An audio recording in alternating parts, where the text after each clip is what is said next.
제18회 숙명토론대회 일부 진행을 맡은 기초교양대학 김병길 교수입니다.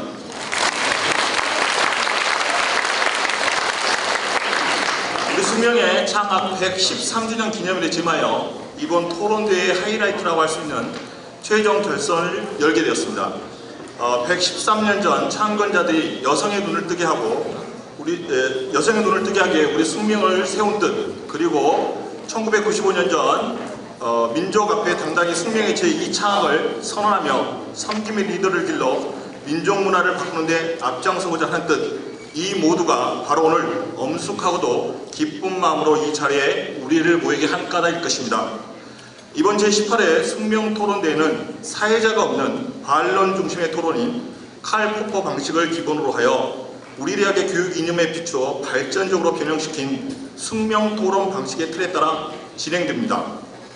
이 방식은 입론, 확인질문, 반론, 자유토론, 그리고 최종 발언 등의 내용에 따라 팀별로 가불병 3명의 학생이 각자 분명한 자기의 역할을 해내면서 주어진 주제에 대한 분석 및 종합 능력을 고양시킬 수 있다는 장점이 있습니다.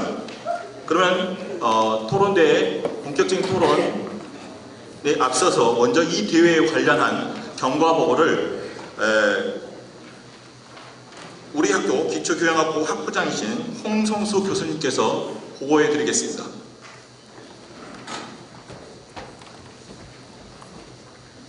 예, 여러분 반갑습니다. 기초교양 학부장 맡고 있는 홍성수라고 합니다.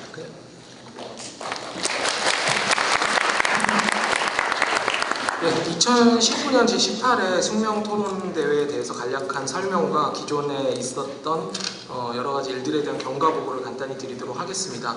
5월 9일에 처음으로 이 논제 설명을 위한 특강을 오늘 심사위원으로도 모신 연세대 나정훈 교수님을 모시고 논제 특강을 진행을 했고요.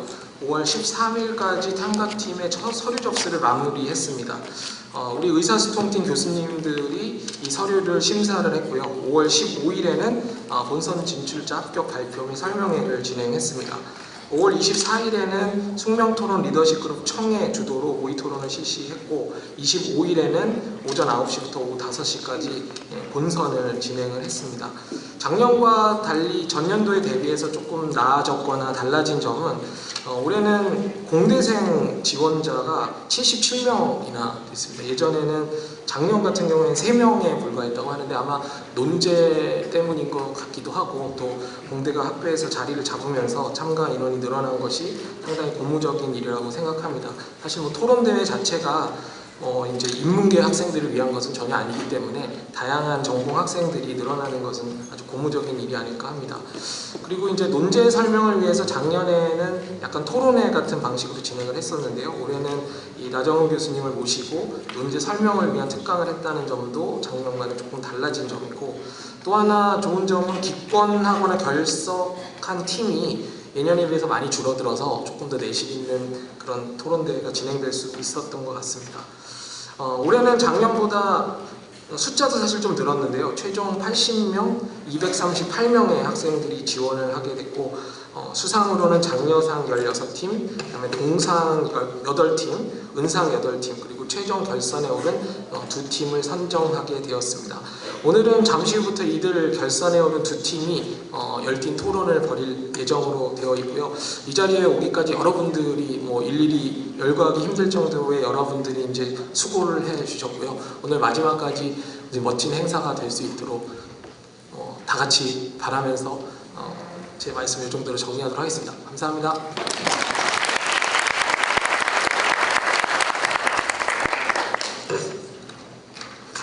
감사합니다. 다음으로 미래의 가치를 품은 글로벌 숙명이라는 비전 실천에 정의될 본 토론대회에 담없는 애정과 격려를 보내주신 강정혜 총장님의 격려 말씀을 듣도록 하겠습니다. 박수로 모시겠습니다.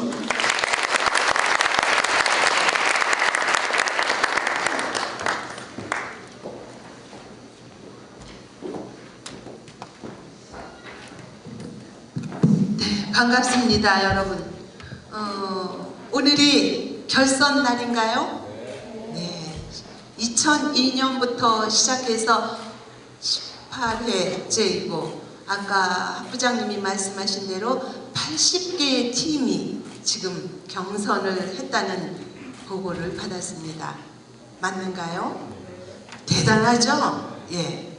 또 들어오다 보니까 우리 이 봉사그룹이 여전히 존재하더라고요. 제가 왜 이거를 이렇게 잘 아는가 하면요. 2002년에 제가 지도교수를 했어요. 그래서 제가 지도한 그때 그 당시 여러분들의 선배가 상을 받는 그 덕분에 제가 그때 함께 중국으로 그때 정병훈 교수님 팀과 함께 갔던 기억이 납니다. 그 과정에서 우리 학교의 정말 자랑인 이 토론 대회가 시작이 되었고, 이거는 우리 숙명에서 정말 전국적인 그러한 그 단위에서 하는 것보다도 훨씬 더 알차게 본질에 근접하게 하는 이것이 이렇게 지속되어서 점점 잘 확산되어서 여기까지 왔다는 것에 정말 초창기부터 제가 함께한 제가 감사한 마음이 듭니다. 이것을 위해서 수고해 주신 분들이 참 많이 계시죠. 이번 대회를 위해서 수고해 주신 분들도 계시지만 그 당시에 그 시작한 거에서부터 지도하신 교수님들도 함께 해주신 많은 그러한 교수님들, 또 행정 선생님들, 그리고 주역인 우리 선배님들, 또 여러분들까지 이어오는 이 모든 것이 오늘의 결정체라고 생각합니다. 주제가 매번 좀 바뀌죠. 예, 오늘 여기 보듯이 4차 산업혁명 시대 코딩 교육을 생각한다. 나정훈 교수님께서 이렇게 특강도 해주셨고 심사위원님으로도 활동을 해주신다니까 더없이 감사드립니다. 다시 한번 우리 나정훈 교수님께 감사 인사를 박수로 드리겠습니다. 네, 감사합니다. 네, 여건정 교수님, 저하고 같은 학번이세요. 네. 그래서 위원장님 하시고 정말 이 분야에 이것만 위원장님을 하시는 게 아니라 어디든지 이렇게 잘 심사위원이든 또는 어떤 TF 같은 것도 잘 이끌어 주시고, 또 우리 이종우 교수님, 신미성 교수님, 구장환 교수님 모두 심사위원으로 해주셔서 진심으로 감사합니다. 기초교양대학의 많은 교수님들, 또 행정선생님들, 봉사하시는 분들이 많이 수고해 주신 덕분에 이렇게 성황리에 이루어졌다는 거 감사드리고, 아까 청을 말씀드렸습니다. 이 토론이 글과 말을 통해서 이루어지고, 이것을 할 때는 말도 있고 여러 가지 그러한 그 의사소통을 하는데 필요한데, 잘 듣는 것이 정말 중요하다는 그러한 그 취지에서 우리 학교의 봉사그룹이 듣는 것부터 한다는 것은 정말 의미 있게 생각해야 할 것 같습니다.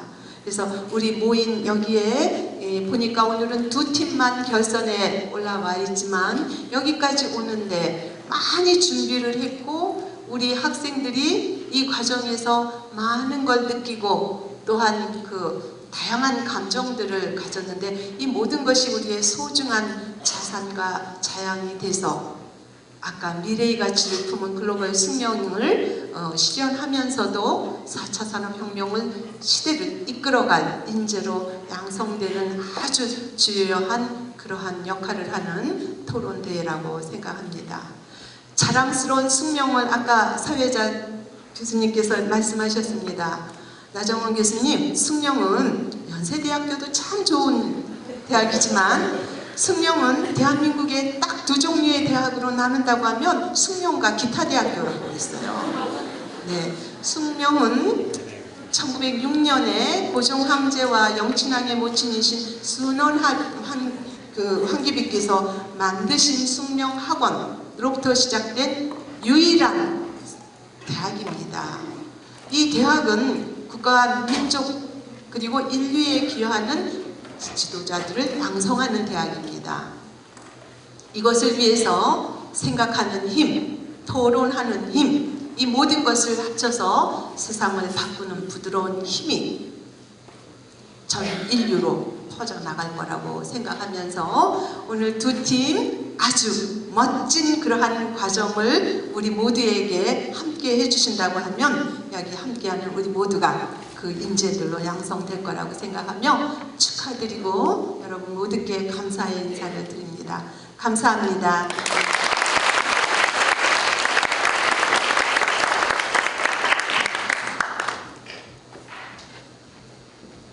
예, 그 한국 대학은 숙명여자대학교하고 기타 대학으로 나뉜다는 아주 감동적인 멘트에 제가 감사드리는 게, 그래서 제가 연세대학교를 등지고 숙명여자대학교에 왔습니다.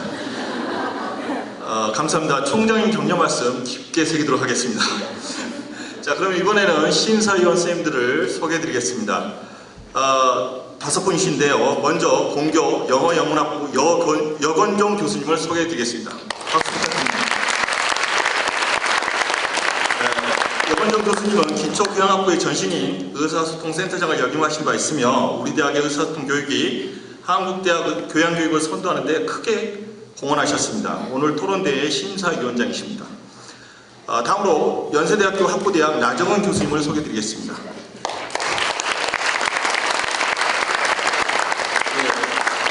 나정은 교수님은 코딩 교육 전문가로서 현재 연세대학교 코딩 관련 교양교육을 총괄하고 계십니다. 총장님께서 말씀하셨다시피 근본 우리 대학 토론대를 위해서 특강을 특별히 해주신 바 있습니다. 다음으로 우리 대학 기초교양학부 의사소통분과 주임교수이신 신희선 교수님을 소개해드리겠습니다. 신희선 교수님은 의사소통 및 교양교육 전반에 걸쳐 왕성한 학회활동을 펼침으로써 우리 대학의 교양교육의 성과를 널리 알리는 데 큰 기여를 하고 계십니다. 다음으로 우리 대학 IT공학과 이종우 교수님을 소개해드리겠습니다. 이종우 교수님은 모바일 소프트웨어 및 멀티미디어 인베디드 시스템 연구 분야의 권위자로서 근본 토론대의 주제와 관련하여 아마도 토론자들을 가장 긴장하게 만드실 그런 심사위원이 아니신가 그렇게 생각됩니다.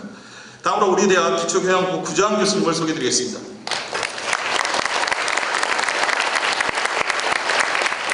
구자환 교수님은 한국의 대학 교양교육에 관해 다수의 연구 성과를 내놓으신 바 있으며 특히 대학교수의 교육 프로그램과 교과 과정에 관한 연구 수행을 지속적으로 전개해오고 계십니다. 힘찬 박수 부탁드리겠습니다. 자, 이제 본격적인 토론을 위해서 좀 무대를 정리하는 시간을 잠깐 갖겠습니다. 일단 오늘 토론자들도 좀 입장을 해서 자리를 잡아주시기 바랍니다. 준비하는 동안 오늘 토론을 위해서 응원차 또 토론을 지켜보기 위해서 와주신 많은 숙명님 여러분들께 잠깐 몇 가지 주의사항에 대해서 알려드리겠습니다. 먼저 입장하실 때 다들 토론 평가서를 받으셨을 것입니다. 여러분께서 이제 토론 대회를 관람하는 동안 이 토론 평가서를 작성하시게 될 텐데요. 작성이 다 된 토론 평가편은 대화가 끝나고 나가실 때 출구에서 진행하는 도우미에게 그것을 제출하시면 됩니다.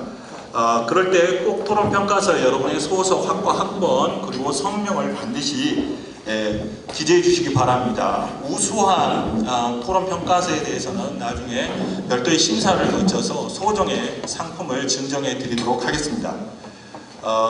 그 구체적인 그 선정 명단은 기초교양학부 홈페이지를 통해서 발표해 드릴 예정입니다.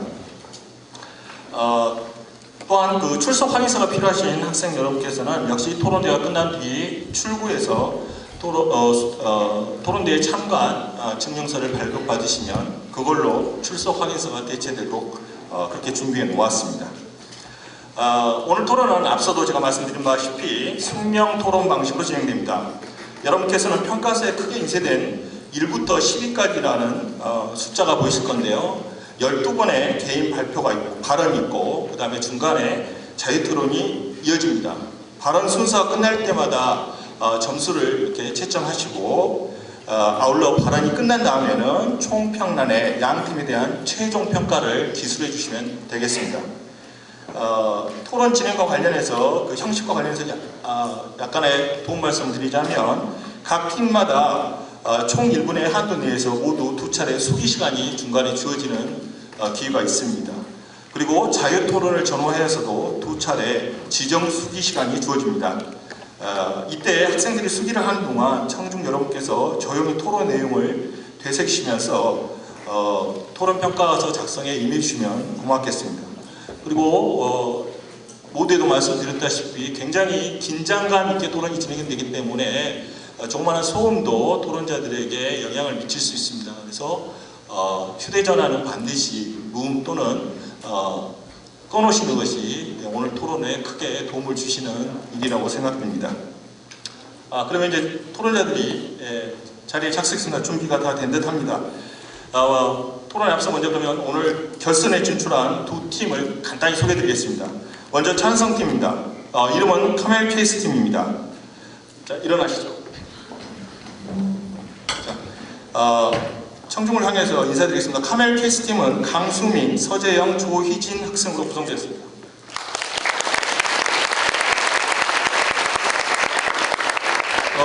굉장히 팀명이 독특합니다. 그래서 저도 궁금해서 물어봤더니 코딩 표기법의 하나라고 합니다. 예. 이 팀은 본선 16강전과 8강전 그리고 4강전에 이르기까지 압도적인 실력으로 강팀들을 차례로 제쳤습니다. 뛰어난 스피치 능력과 탁월한 원고 선정이 강점인 팀입니다. 과연 오늘 찬성팀의 입추에서도 그와 같은 저력이 유감없이 발휘될 수 있을지 대단히 기대가 큽니다. 다음은 반대팀 공명입니다.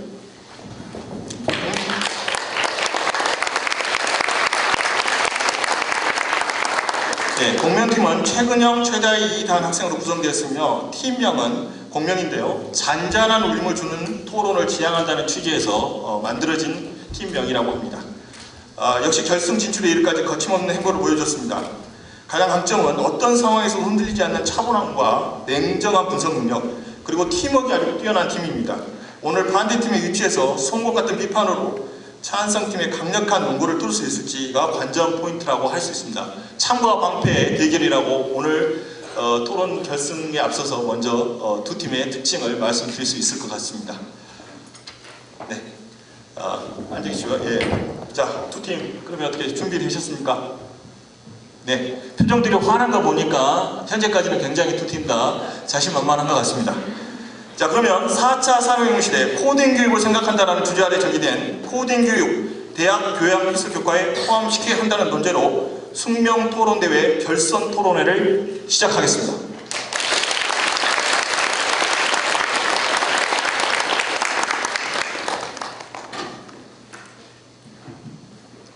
지금부터 결선 토론을 시작하겠습니다. 카멜 케이스팀이 찬성, 공명팀이 반대 입장에서 토론을 진행하겠습니다. 토론은 숙명 토론 방식으로 진행됩니다. 토론자들은 이미 숙지하고 있는 숙명 토론 방식의 규칙을 준수하여 토론을 해주시기 바랍니다. 참고로 자유토론의 경우 1인 1회 발언 시간은 2분 이내로 제한되며 발언을 교차로 진행하는 것을 원칙으로 합니다. 혼란이 있을 경우 적절히 조정하도록 하겠습니다. 그러면 토론을 시작하겠습니다. 찬성 측, 임론 시작해 주십시오. 찬성 측 임론 시작하겠습니다. AI, 빅데이터, IoT 등 4차 산업혁명이 빠르게 진행되고 있습니다. 이 모든 소프트웨어는 코딩에 기반을 두고 있기에 코딩 교육은 이미 전 세계적인 흐름이 되었습니다. 따라서 저희는 코딩 교육을 통해 미래 역량을 개발하고 융합적 인재를 양성할 수 있음을 들어 코딩 교육을 대학 교양 필수 교과에 포함해야 한다고 주장하는 바입니다. 첫째로, 코딩은 컴퓨팅적 사고 함양의 가장 효과적인 방법입니다. 4차 산업혁명의 등장으로 소프트웨어의 중요성과 함께 컴퓨팅적 사고의 필요성이 대두되었습니다. 컴퓨팅적 사고는 알고리즘적 사고와 같은 의미로 패턴화를 통해 문제 해결을 간소화하는 논리적 사고의 일환입니다. 코딩은 원하는 결과값을 얻기 위해 컴퓨터 친화적인 언어로 바꾸어 활용하는 작업으로 절차적 문제 해결 능력을 기를 수 있어 컴퓨팅적 사고 함양의 가장 효과적인 방법이라고 할 수 있습니다. 또한 알고리즘 교육은 코딩과 연계되어 진행되기에 알고리즘의 필요성을 논함에 있어 코딩을 배제할 수는 없다고 생각합니다. 따라서 코딩은 컴퓨팅적 사고를 함양하는 교화적인 도구로서 우리가 반드시 배워야 할 미래의 역량입니다. 둘째로, 코딩은 미래의 주요한 문식력이 될 것입니다. 과거에는 문식력이라 하면 단순히 글을 읽고 쓰는 능력에만 국한되어 있었지만 현재에는 전자기기를 통한 정보 활용, 그리고 미래에는 프로그래밍을 이해하는 행위까지 문식력으로 점차 확대될 것입니다. 다가올 미래에는 개성이 곧 개인의 경쟁력으로 회사들은 다양한 인터페이스 옵션을 제공하고 있지만 그에는 한계가 있기 마련입니다. 아무리 사용자들의 유형을 분류하여 다각화된 기능을 제공한다 하더라도 결국 사용자 자체를 분석하여 맞춤화된 기능을 제공할 수는 없습니다. 하지만 저희가 코딩을 배운다면 우리는 프로그램 개인화를 통해 자신에게 최적화된 기능을 사용할 수 있고 타인의 도움 없이 적시에 자신의 알고리즘을 구현하여 자신에게 필요한 정보를 찾아 사용할 수 있습니다. 또한 코딩은 더 이상 전문가의 전유물이 아닙니다. 최근 들어 업무상의 비효율성 등을 이유로 SQL 등의 데이터베이스 언어를 사용하는 비전공자 관리자가 증가하고 있습니다. 이처럼 코딩 프로세스가 간소화됨에 따라 점차 비전공자들의 접근성이 높아지고 있는 실정에서 코딩 교육을 생략하는 것은 곧 핵심 역량의 미달로 이어질 수밖에 없다고 생각합니다. 셋째로, 코딩 교육을 통해 융합적 인재를 기를 수 있습니다. 우리나라는 인적 자원을 바탕으로 성장한 국가이기에 다가오는 4차 산업혁명에서 우위를 점하기 위해서는 그에 걸맞는 역량을 지닌 인재들을 개발해야 합니다. 융합형 인재는 사물과 기술에 대한 접근 방식을 새로운 방식으로 결합하여 독자적인 창출물을 만들어내는 사람으로서 새로운 문제 해결 접근 방식인 코딩을 통해 양성할 수 있습니다. 기업들은 코딩 능력을 지닌 사원들을 채용하거나 기존 직원들에게 코딩 교육을 진행하는 등 이미 코딩 교육의 중요성을 인지하고 행동으로 옮기고 있습니다. 즉 코딩 교육은 개인의 경쟁력이자 기업의 경쟁력이며 국가의 경쟁력이라고 볼 수 있습니다. 핵심 역량 개발을 통해 인재를 양성하는 교육기관인 대학교에서 시대의 흐름에 따라 대학생들의 전공과 코딩 교육을 접목하여 융합적인 인재를 양성하고자 함은 시대의 흐름에 따른 당연한 수순이라고 생각됩니다. 따라서 저희는 코딩 교육을 대학 교양 필수 교과에 포함해야 한다고 주장하는 바입니다. 감사합니다. 반대측들 확인 질문 시작해 주십시오. 찬성 측 입론 잘 들었습니다. 반대 측 확인 질문 시작하겠습니다. 우선 찬성 측께서는 코딩이 컴퓨터적 사고를 함양시킴에 따라 교양 필수로서 적절하다고 말씀해 주셨습니다. 맞습니까? 맞습니다.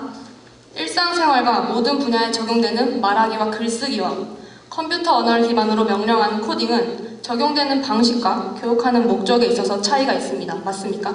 적용되는 방식에 따라서 차이가 있지만 결과적으로 코딩 역시 미래의 문식력이 될 것이며 사회 전 범위에 적용될 것이라고 생각합니다. 충분한 답변 감사합니다.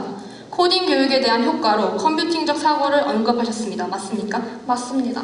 컴퓨팅적 사고, 즉 문제 해결력은 창의성, 논리성과 비슷하게 지속된 사고 과정 속에서 발달되는 점 인정하십니까? 인정합니다. 이에 따라 필수 교양으로서 코딩 교육은 장기간에 걸친 단계적, 지속적 교육이 아니기 때문에 컴퓨팅적 사고를 기를 수 없고 컴퓨팅적 사고 향상이라는 교육적 효과가 발생하지 않음에 따라 교양교육으로서 또한 적합하지 않음을 말씀드리며 다음 질문으로 넘어가겠습니다. 찬성 측께서는 또한 컴퓨팅적 사고가 알고리즘적 사고와 같다고 말씀하시면서 논리적 사고의 일환이라고 말씀하셨습니다. 맞습니까? 맞습니다. 현재 교양교육의 입지가 좁고 교육 인원이 계속 대형화된다는 점을 인정하고 계십니까? 부분 인정합니다. 특히 학생들의 수업 참여도가 중요한 교양교육은 대형화가 진행될수록 교육의 질은 감소한다는 점 또한 인정하십니까? 인정하지만 현재 우리 학교에서 진행되고 있는 교양 필수 교과목의 경우에는 대형화로 진행된다고 생각하지 않기 때문에 찬성 측의 주장이 틀렸다고 생각합니다. 네, 비판적 사고와 토론과 같은 경우는 적절하다고 생각되는 인원이 10명에서 20명 내인데 현재 30명을 넘어가는 실정에 따라 대형화되고 있음을 말씀드리고 싶습니다. 그리고 기존 교양 필수 교육의 열악한 환경 속에서 코딩 교육이 추가적으로 들어온다면 기존 교양 필수 과목에 대한 인프라 요소는 축소될 것입니다.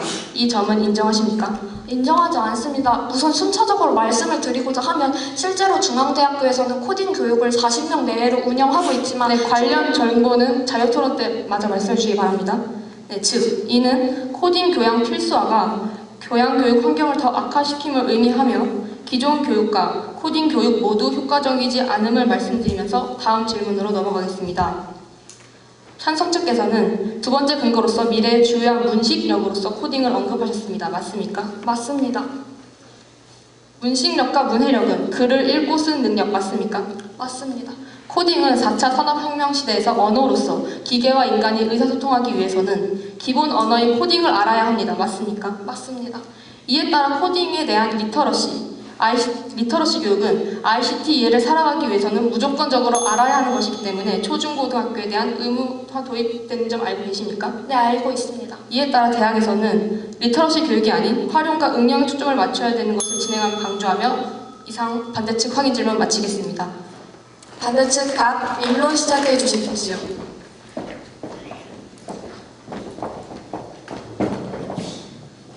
반대측 입론 시작하겠습니다. 코딩이란 코드라는 컴퓨터 언어를 사용하여 프로그램을 만드는 일을 의미합니다. 현재 정부 지원을 바탕으로 소프트웨어 인재 양성을 위해 국내 일부 대학에서 코딩 교육을 교양 필수로 지정하기 시작하였고, 그 과정에서 드러난 문제를 바탕으로 도입 여부에 관한 논의가 뜨겁게 이루어지고 있습니다. 저희는 다음의 3가지 논거에 따라 대학 교양 필수로서 코딩 교육 도입을 반대합니다. 첫째, 코딩 교육 필수화를 통해 사회가 필요로 하는 인재를 양성할 수 없습니다. 4차 산업혁명 시대 우리가 진정으로 필요로 하는 인재는 프로그램의 기반이 되는 실질적인 아이디어를 제공하는 창의적인 인재입니다. 모두가 전문적인 프로그램을 구현하는 기술자가 될 필요는 없습니다. 몇몇의 전문 기술자도 필요하지만 인재 양성의 주된 목표는 기계가 하기 힘든 일, 기계보다 잘할 수 있는 일, 인간의 고유한 속성과 관련된 일인 문화예술적 감성이나 인문학적 상상력을 발휘하도록 하는 힘을 기르도록 하는 것입니다. 모두에게 교양 필수를 통해 코딩 교육을 의무화하는 것은 4차 산업혁명 시대 부족한 인재 양성이라는 목적의 근본적 해결책이 될 수 없습니다. 둘째, 대학에서 코딩 교육은 리터러시가 아닌 활용 능력을 중심으로 이루어져야 합니다. 4차 산업혁명 시대 이를 구성하는 소프트웨어 그리고 대상에 대한 이해 능력을 가르치는 디지털 리터러시는 초중고의 코딩 교육 의무화를 통해 충분히 교육되고 있습니다. 따라서 대학에서의 교육은 필요로 하는 학생들에게 고급 과정인 활용 능력과 융합 능력을 마련해주는 단계로 나아가야 합니다. 하지만 단기간이라는 특성을 가지는 교양 필수로서의 코딩 교육을 통해서는 이러한 융합 능력을 배양할 수 없습니다. 대학 교육에서 디지털 리터러시를 위한 코딩 교육은 시간적, 재정적 낭비일 뿐입니다. 대학은 코딩 교육을 통한 실질적, 질적 효율 및 목적을 달성시키기 위해 모든 학생들에게 코딩 교육을 강제함으로써 양적 측면에 집중할 것이 아니라 진정으로 코딩 교육을 필요로 하는 학생들에게 양질의 교육을 제공해야 합니다. 셋째, 정부 주도의 재정 지원을 통한 코딩 교양 필수화는 대학 내 교육 생태계를 파괴합니다. 현재 대학 내 실시되고 있는 교양 교육은 전반적으로 위축되고 있습니다. 등록금 동결, 입학금 폐지, 강사법 시행 등의 재정적 어려움으로 인해 교양 교과목은 줄고 점점 대형 강의로 변해가며 학생들의 학습권을 저해하고 있는 실정입니다. 이러한 상황 속 급속으로 추진되는 코딩 교양 필수화는 기존에 존재하던 교양 교육을 더욱 위태롭게 하여 교양 교육 생태계의 불균형을 일으킵니다. 더불어 매년 소프트웨어 중점 대학으로 선정되어 정부의 재정 지원을 받는 대학들은 가시화된 성과 지표를 내야 하는 부담감을 느끼고 있습니다. 결국 코딩 교양 필수화는 본래의 목적을 달성하지 못한 채 학생들에게 득보다 실을 더 많이 안겨주게 될 것입니다.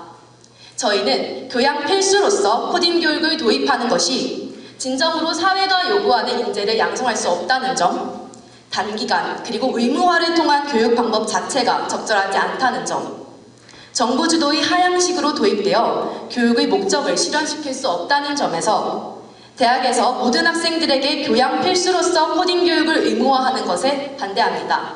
이상 입론 마치겠습니다. 찬성 측을 확인 질문해 주시기 바랍니다.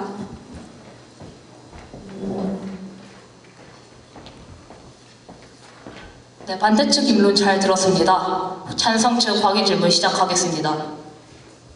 먼저 코딩 교육을 통해 단기간 인재를 기를 수 없다고 주장하셨습니다. 맞습니까? 컴퓨터적 사고력을 향상하기 어려울 것이라고 말씀드렸습니다. 네, 즉 기간 내 코딩을 배우기 짧다는 것 의미하시는 것 맞습니까? 네, 맞습니다.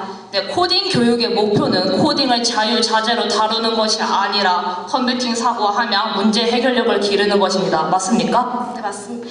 부분 인정합니다. 네, 부분 인정하니 자유토론 때 근거 보충 부탁드립니다. 그리고 지금 과도기를 제외하고 초등학교와 중학교에서는 소프트웨어 교육을 의무화하고 있습니다. 맞습니까? 네, 맞습니다. 이 또한 대학에서 연속적인 교육으로 이루어질 수 있습니다. 맞습니까? 하지만 교양 필수로서 모두에게 필요한 능력은 초중고에서 충분히 학습되었다고 생각합니다. 네, 학습되었다고 하지만 이제 불면속적인 부분이라고 말씀하셨기 때문에 이에 대한 연결고리 분명 반박될 말씀해 주시기 바랍니다. 다음 질문 드리겠습니다. 코딩 교육을 필수화하면 인문학 교양이 경시될 수 있다고 주장하셨습니다. 맞습니까? 그렇지 않습니다. 네, 그러면 학과 관계가 잘못되었다고 생각합니다. 그렇다면 다 추가 설명 부탁드립니다. 코딩 교육을 실시하면 기본 능력을 함양하는 것이 실패한다는 것이 아니라 코딩 교육은 필요로 하는 학생들에게만 제공해야 하지 그 이상의 교육은 학생들의 선택권에 맡겨야 한다는 답변 드렸습니다. 다시 질문 드리겠습니다. 코딩 교육으로 인해 가지고 토론 등의 인문학적인 교양 수업이 조금 줄어들 수 있다는 점 이에 대해 주장하신 것 맞습니까? 네, 인정합니다. 네, 과거 영어가 급부상함에 따라 교양 필수로 지정되었고 현재 대부분 영어가 교양 필수로 지정되어 있습니다. 맞습니까? 맞습니다. 현재 대부분 영어 교양 필수임에도 불구하고 우리 학교만 봐도 인문학적 소양을 기르는 교양 필수가 경시되고 있지 않습니다. 따라서 코딩 교육이 필수화된다고 인문학적 소양이 경시되지 않을 것이라는 것을 말씀을 드리며 다음 질문 드리겠습니다. 선택적 수업으로 원하는 학생들에게만 교육을 제공하면 된다고 말씀하셨습니다. 맞습니까? 맞습니다. 기존에 필요한 능력은 초중고 때 충분히 학습되었습니다. 네, 코딩 교육은 이제 전 세계적으로 중요해지고 있습니다. 맞습니까? 인정합니다. 네, 영어는 전 세계적으로 중요한 언어입니다. 맞습니까? 맞습니다. 네, 전 세계적으로 중요한 영어, 대부분 대학이 필수 교양 과목으로 지정하고 있음을 다시 한번 말씀드립니다.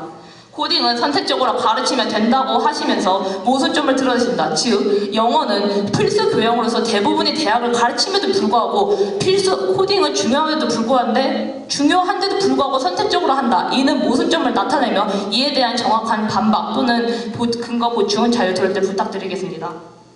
컴퓨팅적 사고를 기를 수 있는 대체제가 있다고 주장하십니까? 컴퓨터적 사고력을 향상하는 다른 대체제가 있냐는 말씀이십니까? 네, 맞습니다.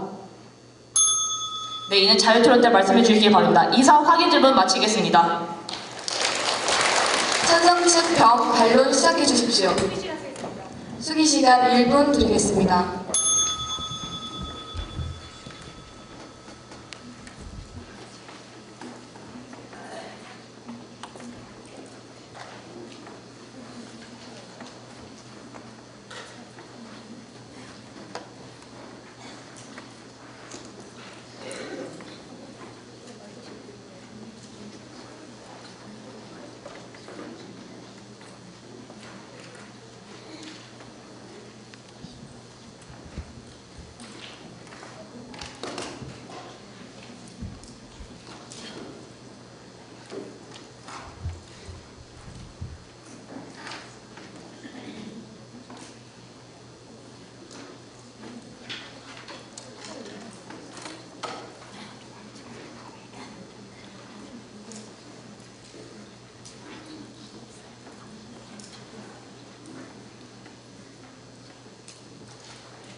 수기 시간을 마치겠습니다. 찬성 측 병 반론 시작해 주십시오. 찬성 측 병 반론 시작하겠습니다. 일단 첫 번째로 반대 측께서 어떤 근거를 내놓으셨냐. 첫 번째로 기술자가 될 필요는 없다. 창의적 인재를 원하고 우리는 인문학적 상상력을 원한다. 라고 말씀해 주셨습니다. 하지만 저희는 코딩 교육을 통해서 전문가를 양성한다고 한 적 단 한 번도 없습니다.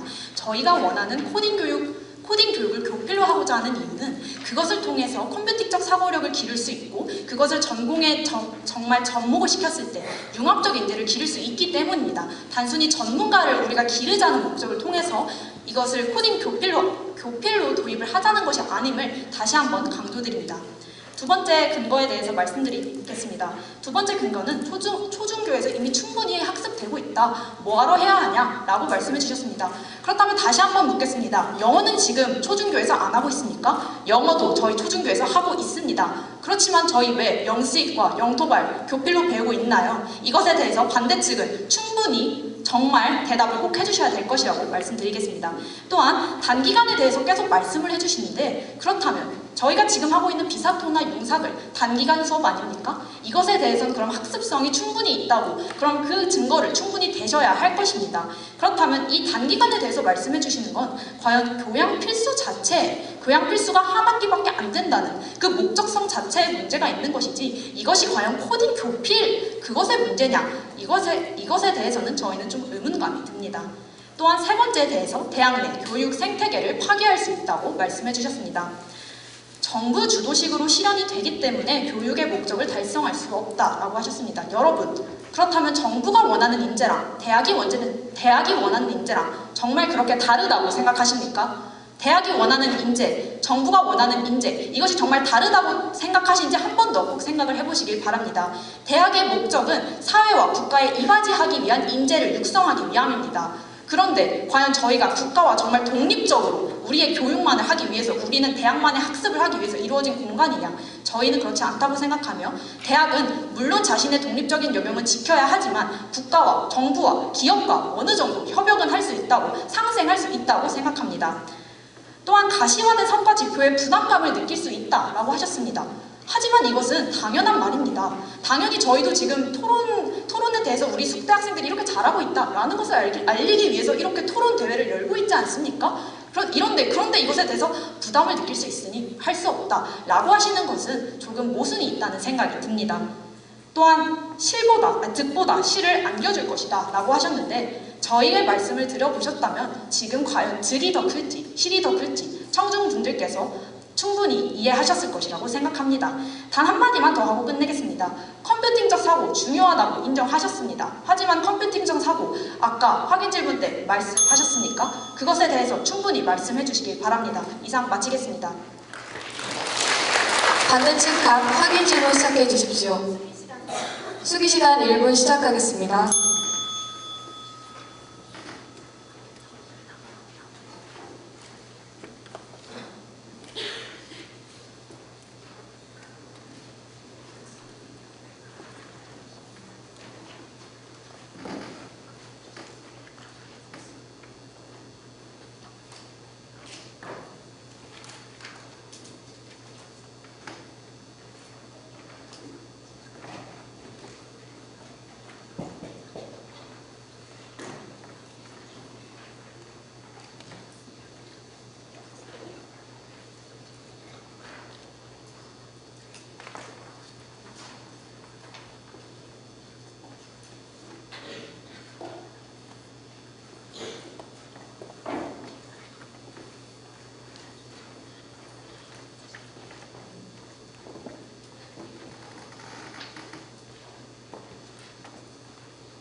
수기 시간을 마치겠습니다. 반대측 각 확인 질문 시작해 주십시오.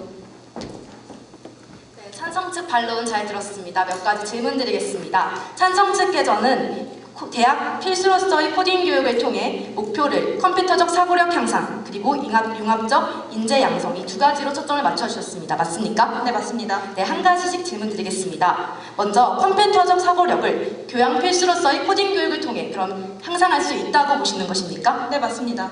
단기 사고력이랑 하면 장기간에 걸쳐 교육을 진행돼야 된다는 점도 인지하고 계십니까? 비사토나 융사글에 대해서도 말씀해 주십시오. 나중에 자유토론 때 그 부분 말씀드리면서 한 가지 질문 드리겠습니다. 코딩 교육을 통해 컴퓨터적 사고력을, 즉 단기간의 교육을 통해 향상할 수 있다고 말씀해 주셨는데요.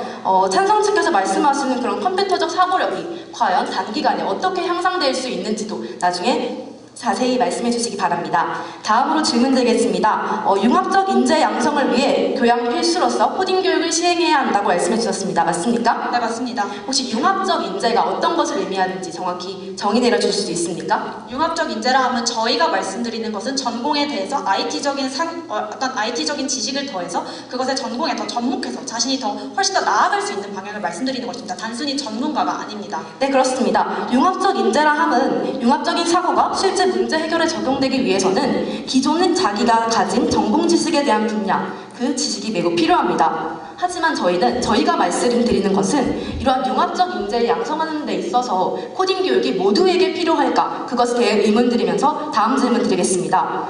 찬성 측에서는 교육의 현실적 상황을 바탕으로 코딩 교육 필수화를 반대하는 것이 적절하지 않다고 말씀해 주셨습니다. 맞습니까? 한 번 더 말씀해 주시겠습니까? 현실적 상황을 바탕으로 코딩 교육 의무화를 반대하는 것이 적절하지 않다라고 말씀해 주셨습니다. 네, 저희는 충분히 인프라를 구축할 수 있다고 봅니다. 그러면 현실 상황이 충분히 해결 가능하다는 전제를 말씀해 주셨습니다. 맞습니까? 네, 맞습니다. 그러면 이에 대한 명확한 해결책 다시 말씀해 주시기 바랍니다. 찬성 측에서는 현실적 한계가 코딩 교육 필수화를 반대하는 이유가 없다고 주장하고 계신데, 하지만 대학에서 교육을 도입함에 있어서 이에 대한 고려가 존재하지 않을 수 있을까요? 하지만 이에 대해서 아까 세 번째 근거가 정부에 대해서 말씀해 주시지 않으셨습니까? 그때 정부가 대학에 개입하면 안 된다고 말씀해 주셨으면서 갑자기 왜 기업이 대학에 개입해도 기업에 된다고 관해서 말씀드린 것이 아니라 재원이 대학에 개입해도 된다고 말씀해 주시는 것입니다. 재정적 한계만을 이유로 네. 반대하는 것이 아니라고 말씀드리면서, 그러니까 재정적 한계가 극복될 수 있다고 말씀해 주셨는데 그에 대한 명확한 해결책 부탁드리면서 재정적 한계 또한 고려해야 될 문제 중, 그러니까 우리가 교육을 함에 있어서 정해져 있는 범위 안에서 과연 어떻게 하면 교육을 효율적이게 할까, 그 고민은 당연히 필요한 것입니다. 이 부분 인정하십니까? 네, 대신에 이에 대해서 자유토론 때 말씀드리겠습니다. 네, 우리가 새로운 교육에 도입함에 있어서 그 현실적 문제와 그 효과성은 분명 고려해야 함을 인정해 주셨다는 것 확인하면서 이상 반대측 확인 질문 마치겠습니다. 반대측 병 반론 시작해 주십시오.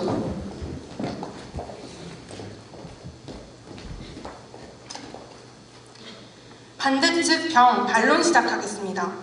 먼저 찬성 측에서는 4차 산업혁명 시대의 코딩이 모든 소프트웨어의 기반이 됨을 강조하시며 컴퓨팅적 사고력 향상에 가장 효율적인 도구임을 말씀하셨습니다.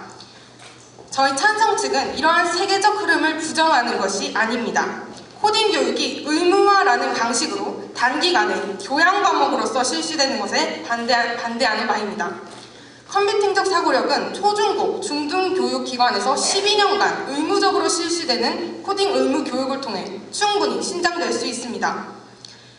코딩 교육을 받았음에도 오히려 내재적 필요성을 충분히 느끼지 못하는 학생들에게까지 대학에서 의무화할 필요가 있을까요? 오히려 현재 코딩을 의무화하고 있는 일부 대학에서는 학생들이 코딩을 포기하는 코포자로 전락해버리거나 암암리에 코딩 과제 대행을 부탁하는 등의 교육적 부작용이 발생하고 있음을 말씀드립니다. 또한 찬성 측에서는 미래의 중요한 문식력, 문해력을 위해 코딩 도입이 필요하다고 말씀하셨는데요. 네, 4차 산업혁명의 문식력, 문해력을 기르기 위해 코딩 교육이 대학 교양 필수로 도입되는 것, 그러나 현재 초중고 코딩 의무 교육을 통해 학생들은 이 디지털 리터러시 역시 충분히 함양할 수 있습니다. 학생들이 중등교육기관에서 ICT 사회에 필요한 디지털 리터러시와 기초적인 사고력 교육을 마친 뒤 고등교육기관인 대학에서는 더 높은 수준의 사고력을 요하는 코딩 수업을 자발적 선택에 의해 수강할 수 있도록 대학은 선택의 장을 제공해야 함을 말씀드립니다. 또한 찬성 측에서는 코딩이 점점 간소화되고 있음을 말씀해 주셨는데요. 맞습니다. 간소화되고 있는 것을 넘어서 지금 AI에 의해 자동화되어 가고 있는 추세입니다. 사용자가 코드 한 줄 쓰지 않고도 이제 애플리케이션을 만들 수 있는 사회가 곧 머지않은 미래에 도래할 수 있다는 것입니다. 이러한 상황 속에서 진정한 인재를 키우는 것이 과연 이 코딩 의무화 교육을 통해서 달성될 수 있는지 다시 한번 묻고 싶습니다. 마지막으로 찬성 측에서는 코딩 교육을 통해 융합형 인재 개발, 이 목표를 달성할 수 있다고 말씀하셨는데요. 저희 반대 측에서 정의하는 융합형 인재의 정의에 대해 말씀드리겠습니다. 저희 측에서 정의하는 융합형 인재란 기존의 요소들을 융합하고 조합하여 새로운 가치를 만들어내고 문제 해결에 새로운 방법을 제시할 수 있는 능력을 갖춘 인재를 말합니다. 그런데 이 창의 융합적인 사고가 실제 문제 해결에 적용되기 위해서는 문제가 포함된 도메인 지식, 즉 특정 분야의 전문 지식이 매우 중요한데요. 대학생들은 이 졸속으로 추진되는 코딩 교육의 시간을 빼앗겨 본인의 전공 수업을 소홀히 하게 된다면 이 융합형 인재 달성은 불가능하다는 것을 말씀드리며 반대 측 반론 마치겠습니다. 찬성 측 각 확인 질문 시작해 주십시오. 네, 반대측 병의 반론 잘 들었습니다. 그럼 지금부터 찬성 측 확인 질문 시작하겠습니다. 우선 반대측 병께서는 기회 비용을 고려하여 필요한 사람에게 선택적으로 코딩 교육을 제공해야 한다고 하셨습니다. 맞습니까? 인정합니다. 그렇다면 현재 마이크로소프트나 SK텔레콤 등의 기업이 코딩의 필요성을 느끼고 회사 내에서도 자체 교육 프로그램을 마련하고 일반 시민들에게도 교육 프로그램을 마련하여 코딩 인재 육성에 집중하고 있음을 아십니까?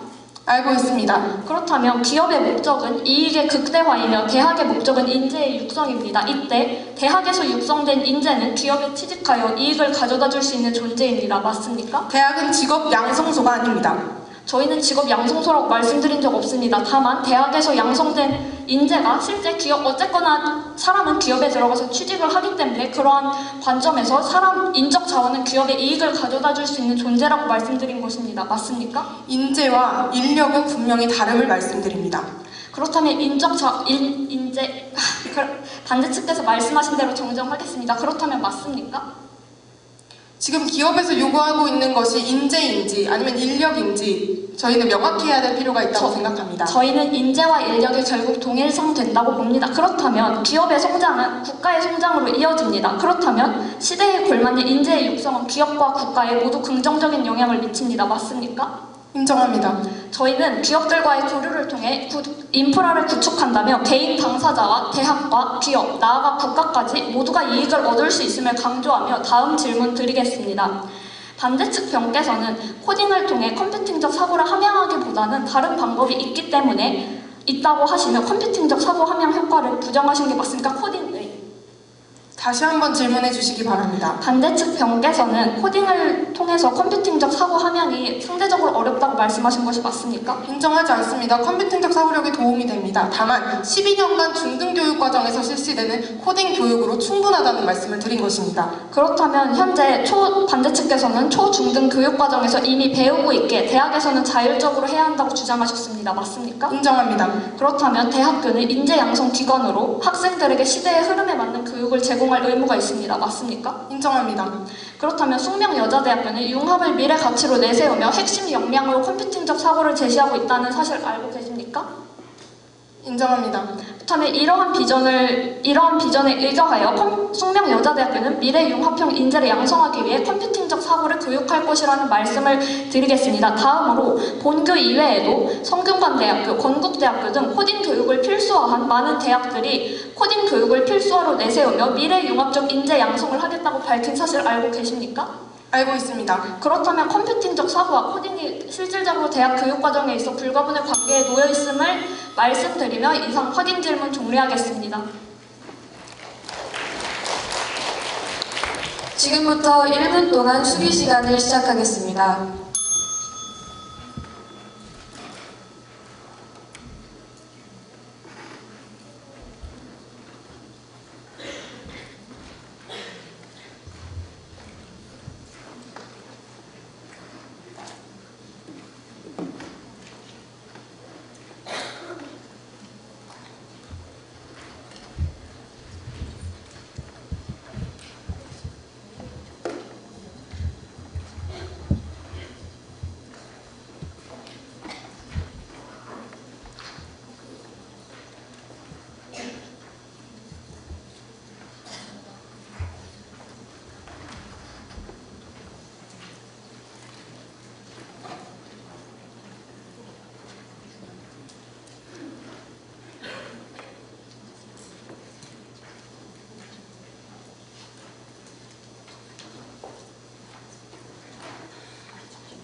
질의 시간을 마치겠습니다. 반대측부터 자유토론 시작해 주십시오.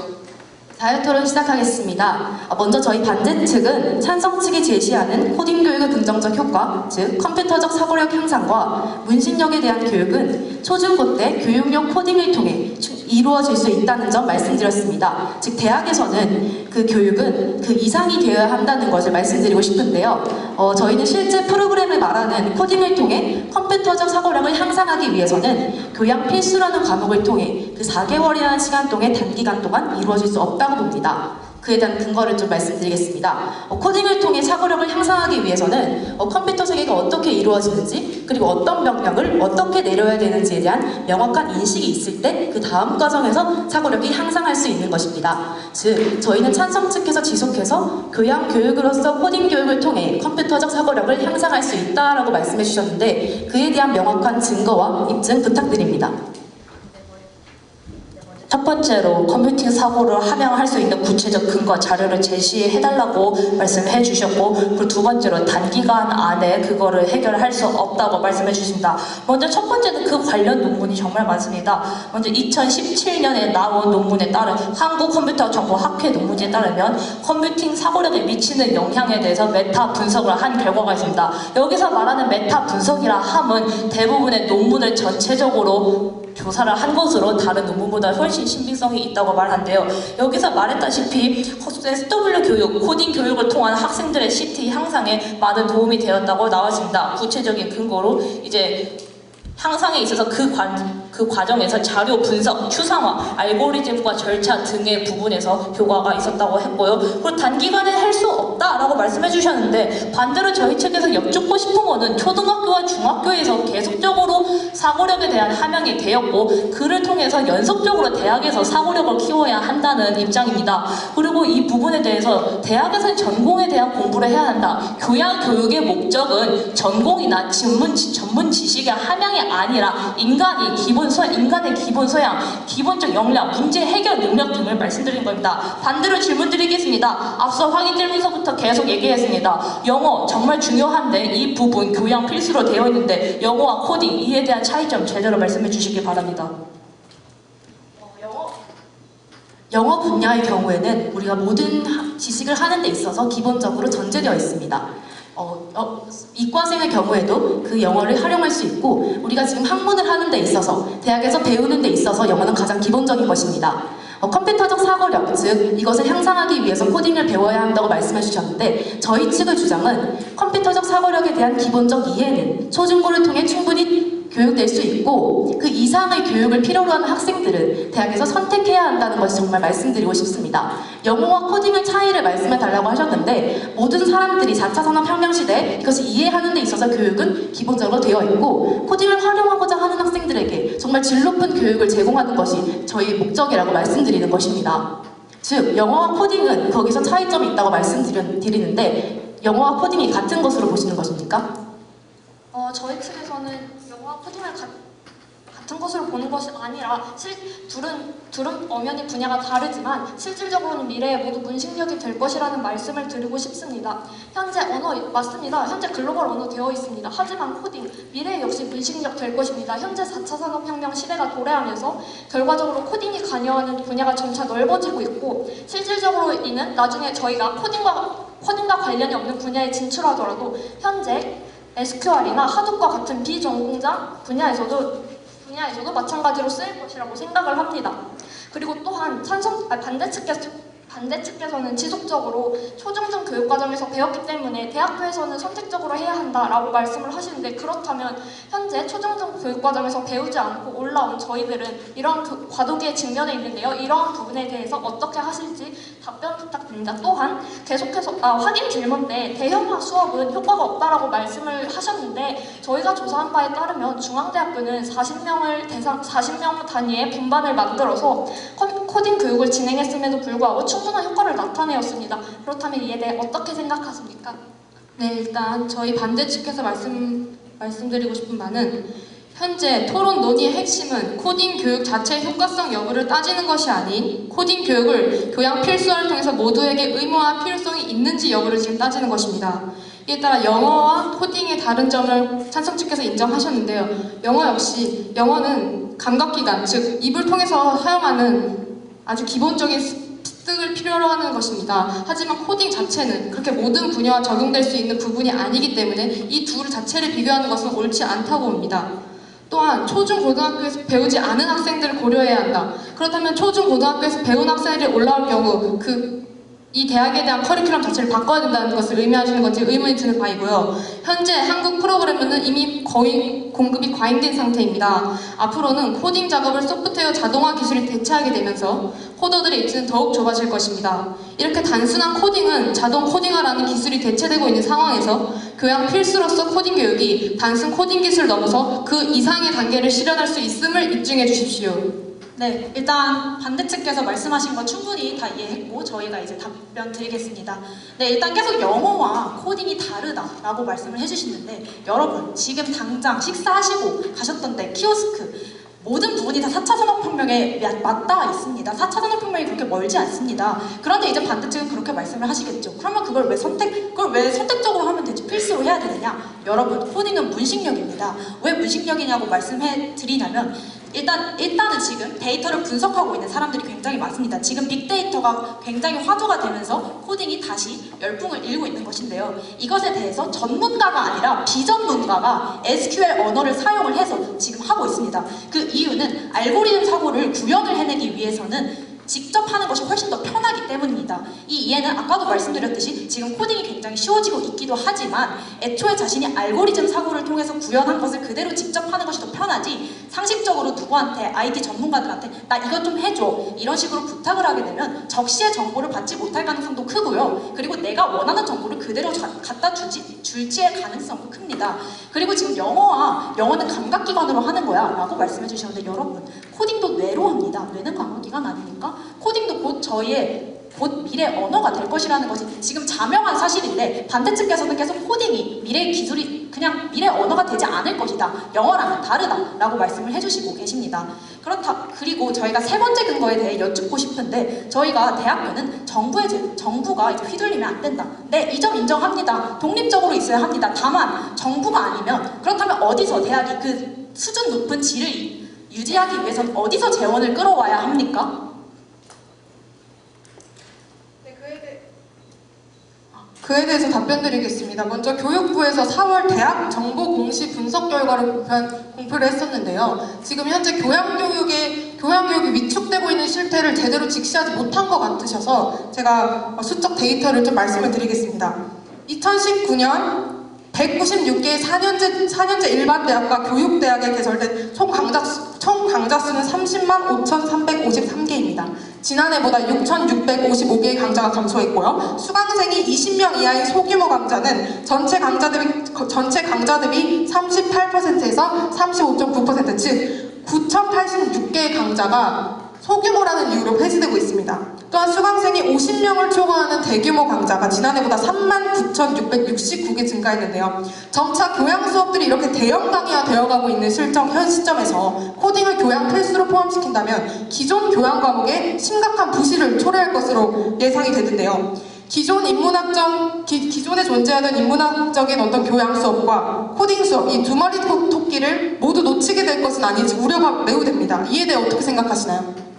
네, 그 부분 대답드리겠습니다. 먼저 교양 교육이 위축이 되는 와중에 코딩 교육 또한 들어가면 더 위축이 될 것이다 라고 문제점을 짚으셨는데 저희가 여기서 정확하게 말씀드리고 싶은 거는 이것은 코딩 교육에만의 문제가 아니라 그런 교양 교육의 문제임을 말씀드리고 싶습니다. 당장 지금 교양 교육에서의 실효성에 대해서 따져볼 필요가 있는데 중앙대학교 같은 경우에는 지금 전산회계가 교양 필수로 들어가 있습니다.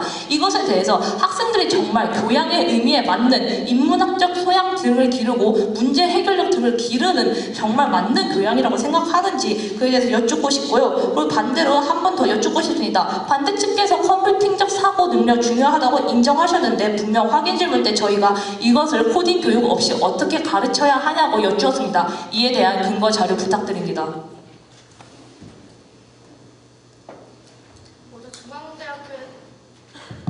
중앙대학교에서 도입하고 있는 회계 교육 과정 잘못되었다고 말씀하시는 것입니까?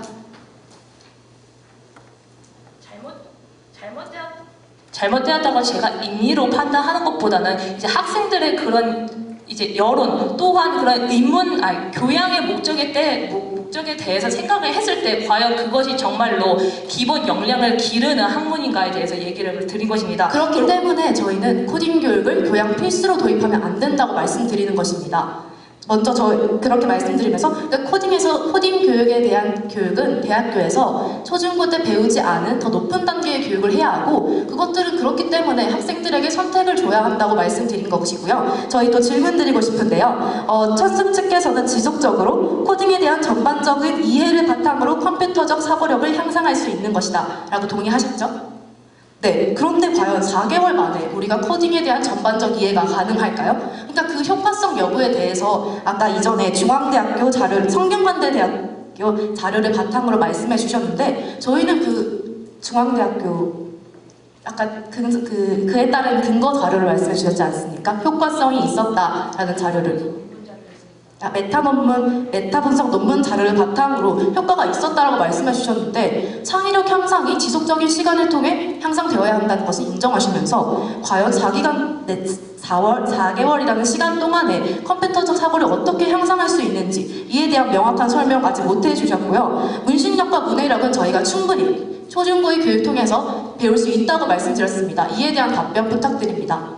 네, 일단 첫 번째로 계속 단기간 하시는데 이것이 과연 코딩 교육만의 문제입니까? 여러분, 비사토, 융삭을 다 단기간으로 하고 있습니다. 이거 장기간으로 합니까? 그럼 그거에 대해서는 어떻게 창의성을 어떻게 함양할 수 있는지에 대해 여쭙고 싶고요. 그리고 두 번째로 지금 아까 인프라가 너무 교양이 줄어들고 있다. 그래서 인프라 구축이 부족하다. 네, 저희 지금 현재는 인프라 구축 부족합니다. 다만 저희가 말씀드리는 것은 지금 기업이, 국가가 나서서 소프트웨어 교육을 양성하고자 하고 있습니다. 이 기회를 잡아야 합니다. 국가가 재원을 줄 수 있을 때, 기업이 재원을 줄 수 있을 때 그 기회를 잡아서 우리가 코딩 교육을 실제로 실효성 있게 해내는 것이 저희의 목표이고 저희가 말씀드리는 주장하는 바입니다. 자유토론이 끝났습니다. 지금부터 1분 동안 수기 시간을 가지겠습니다.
수기 시간을 마치겠습니다. 찬성 측을 반론 시작해 주십시오.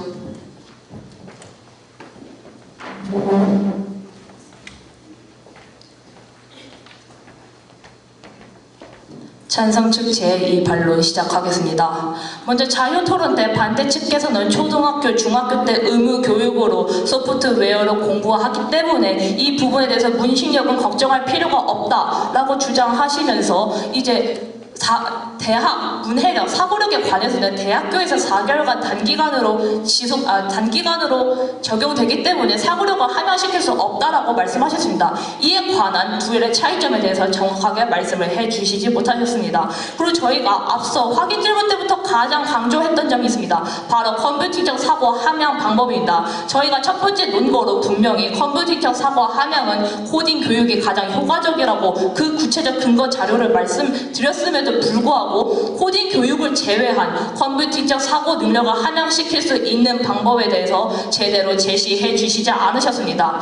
여러분, 이번 논제는 4차 산업혁명이 배경입니다. 4차 산업혁명으로 인해서 소프트웨어가 도래하였고 이 소프트웨어를 활용하고 이해하는 능력이 가장 기본적인 미래의 기본 소양이 되었습니다. 따라서 저희는 소프트웨어를 단순 활용하는 능력뿐만 아니라 이를 활용하고 재창조하고 만들 수 있는 코딩이 기본적인 문신력이 될 것이라고 제시하는 바입니다. 이에 대한 근거는 저희가 자유토론 때 말씀드렸다시피 SQL이 더 이상 전문가의 전문물이 아닌 비전문가도 사용한다. 또한 여러분 아이폰이라는 앱 중에 숏컷이라는 앱이 있는데 이 숏컷이라는 앱은 여러분들 각자의 코딩을 통해서 여러분의 커스터마이징이 가능한 앱입니다. 이렇게 더 이상 코딩을 할 수 있는 능력이 여러분들이 더 이상 먼 미래 능력이 아닐 뿐더러 기본적으로 알고리즘에 대해서 이해할 수 있는 것 자체가 문신력임을 제가 말씀드리는 바입니다. 또한 영어도 언어이고 코딩도 언어이다. 저희가 이렇게 말씀드렸을 때 반대측께서는 영어는 감각기관이다 라고 말씀하셨는데 정확히 그 언어의 차이점에 대해서 제시해 주시지 않으셨습니다. 저희는 다시 한번 강조드립니다. 코딩은 영어와 같이 기본적인 언어가 될 것이라고 말씀드립니다. 따라서 반대측께서는 이에 대해 구체적인 근거를 말씀해 주시길 바랍니다. 계속해서 초등교육에서 배우고 대학에서는 전공을 공부하면 된다고 얘기를 하셨는데 저희가 다시 한번 교양교육의 의미에 대해서 말씀드린다. 교양교육, 단순히 전문 지식을 얻거나 어떤 것을 아는 것에 그치는 것이 아닙니다. 대학은 인재양성기관이라는 것이 단순히 전공 지식, 무언가를 아는 것이 아니라 인간이 사회에서 나아갔을 때 문제 해결력 또한 기본적인 비판적 사고력 그 등을 함양을 하는 것이 바로 대학의 목표입니다. 이는 결국 우리 미래 사회의 융합적 인재를 키우는 것의 목표와 같이 맞닿아서 저희는 새로운 문제를 절차적 사고를 통해서 바라보는 것이 우리가 미래에 미래에 함양해야 하는 것을 말씀드리며 이상 반론 마치겠습니다. 반대측 을 반론 시작해 주십시오. 반대측 을 제2반론 시작하겠습니다. 우선 다시 한번 말씀드리겠습니다. 현재 토론 논의의 핵심은 코딩 교육 자체의 효과성 여부를 따지는 것이 아닌 코딩 교육을 교양 필수어로서 도입했을 때 모두에게 의무화할 필요성이 있는지 여부를 따지는 것입니다. 지금 코딩 리터러시를 배우지 않는 학생들 때문에 의무화를 해야 한다 라는 것을 논점으로 따져서는 안 되고 이미 문신력을 갖추고 온 학생들에게 4차 산업혁명에 맞는 교육 방향은 어느 것인가를 따져야 하는 것입니다.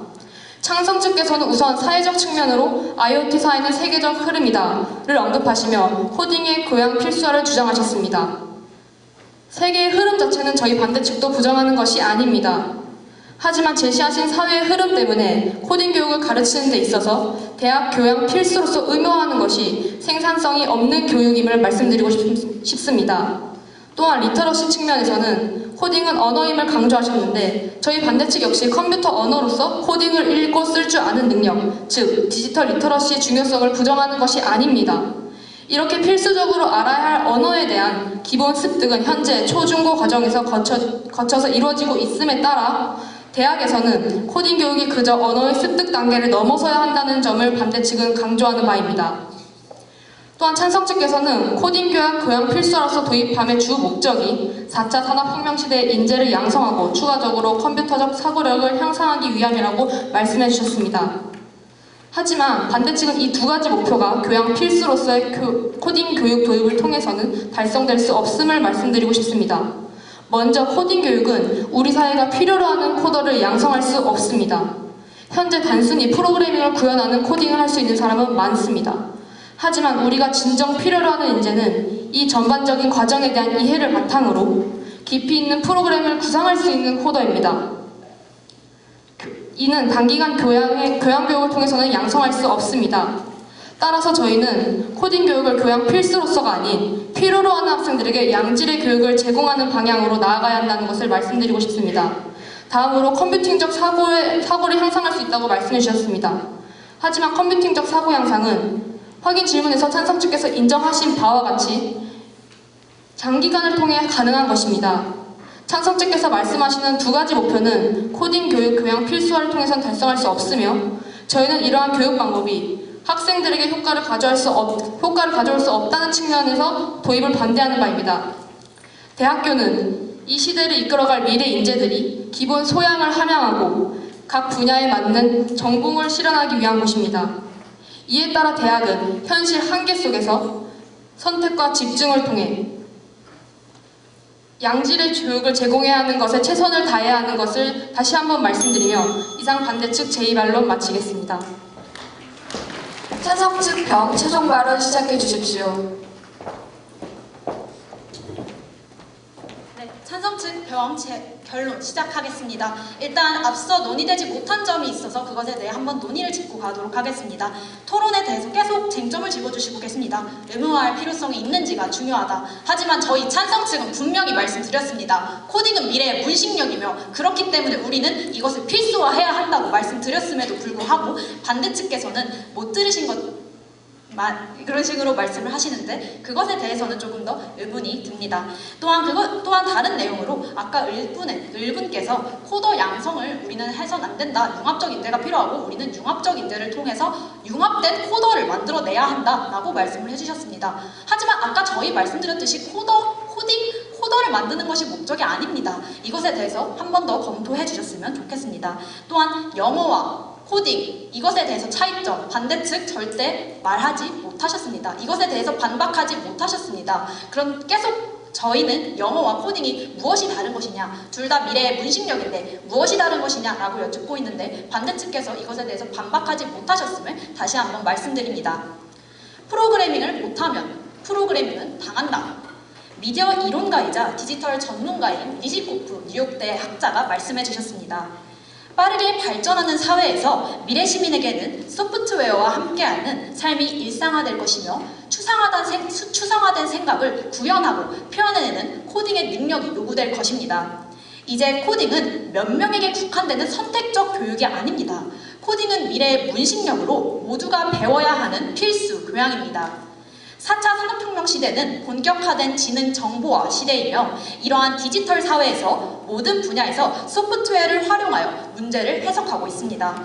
우리는 각 전문 분야의 문제를 풀기 위해 SW 전문가와 효과적으로 협업할 수 있는 소통 능력이 필요하며 전문가의 힘을 빌리더라도 사실상 개인 맞춤화에는 한계가 있어 코딩을 통한 커스터마이징이 더욱 보편화될 것으로 예상됩니다. 즉, 우리는 코딩을 통해 ICT와 융합하여 소프트 파워를 실현해야 하며 소프트웨어적 문제 해결의 역량을 갖추어야 합니다. 또한 코딩 교육으로 알고리즘적 사고를 학습할 수 있으며 이를 각 전공 분야에 복잡하고 융합적인 문제에 적용하여 색다른 시각으로 문제를 해결할 수 있는 통찰력을 확대시킬 수 있습니다. 이는 숙명여대 교양필수 교과목의 목적 중 하나인 다양한 지적 자극과 경험을 통해 사물과 현상을 다각도로 바라볼 수 있는 창의적, 융합적 인재를 양성이라는 내용과도 맞닿아 있습니다. 더불어 대학은 시대의 흐름에 맞춰 요구되는 인재를 육성해야 하는 타당성을 가지고 있는 교육기관입니다. 대학은 인류사회 발전을 위한 사회가 요구하는 인재를 육성해야 하며 교양필수 교과목은 시대에 맞춰 확대되는 시민의 소양을 기르는 교과목으로서 문식력으로의 코딩을 가르쳐야 하는 타당성에 부합하는 교과목입니다.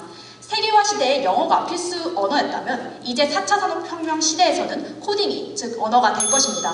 이상 마치겠습니다. 반대측 병 최종 발언 시작해 주십시오. 네, 반대측 최종 발언 시작하겠습니다. 발언에 앞서 몇 가지 짚고 넘어가야 할 부분이 있어 짚고 넘어가겠습니다. 먼저 찬성 측께서는 컴퓨터적 사고력, 즉 논리력을 키우는 데 있어 가장 효율적인 방법으로 코딩을 제시해 주셨는데요. 하지만 이 코딩은 효율적인 방법일 수는 있지만 절대적인 방법은 아님임을 지적드립니다. 논리를 글을 통하여 표현하면 논리하게 되는 것이고 수를 통해 표현하면 수학이 되는 것이고 컴퓨터 언어로 표현하면 코딩이 되는 것이죠. 그다음에 문식력과 문해력의 중요성을 계속 강조해 주셨는데요. 저희는 이 중등교육기관에서 충분히 충족될 수 있다라는 근거와 더하여서 코딩 자동화 시스템 개발이 본격화되어 가고 있음을 근거로 제시하셨습니다. 하지만 이에 대해 반박하지 못하셨는데요. 즉, 머지않을 미래엔 컴퓨터 언어가 아닌 자연어, 그러니까 음성 인식만으로도 코딩이 가능한 시대가 도래할 수도 있다는 것입니다. 그렇기 때문에 이러한 미래가 예측되는 상황 속에서도 과연 문식력, 문해력을 키우는 것에 코딩이 가장 절대적인 방법인지를 말씀드릴 수 있는지 다시 한번 묻고 싶습니다. 지금으로부터 30년 전 컴퓨터를 모르면 시대적 경쟁에 뒤처질지도 모른다는 분위기가 만연했던 때가 있었습니다. 대학은 앞다투어 전산학 수업을 개설하고 학생들은 도스 명령어를 배웠지만 운영체제가 윈도우로 바뀜에 따라 도스 명령어 대신 마우스 클릭 한 번으로 모든 걸 해결할 수 있게 되었습니다. 현재 로우코드, 노코드와 같은 자동 코딩화 기술이 본격화되는 상황 속 AI가 코딩을 대신하는 시대가 도래한다면 어쩌면 코딩 교육도 80년대 컴퓨터 교육과 같은 수순을 밟게 되는 것은 아닐까요? 물론 4차 산업혁명의 시대적 흐름을 반대측도 충분히 인지하고 있습니다. 학생들이 소프트웨어와 코딩의 기본 개념을 이해하고 이와 친숙해지도록 하는 것은 사회의 발전 양식에 발맞춘 중요한 교육입니다. 하지만 이와 같은 교육적 목표는 초중고에 걸쳐 의무적으로 실시되는 코딩 교육을 통해 충분히 달성될 수 있습니다. 따라서 대학은 코딩 학습에 강한 의지가 있는 학생들을 대상으로 산학협력 프로그램, 해커톤 개최, 코딩 캠프 등 다양하고 생동적인 기회장을 마련함으로써 학생들이 실습 위주의 내실 있는 경험을 할 수 있도록 교육에 있어 선택과 집중을 해야 할 것입니다.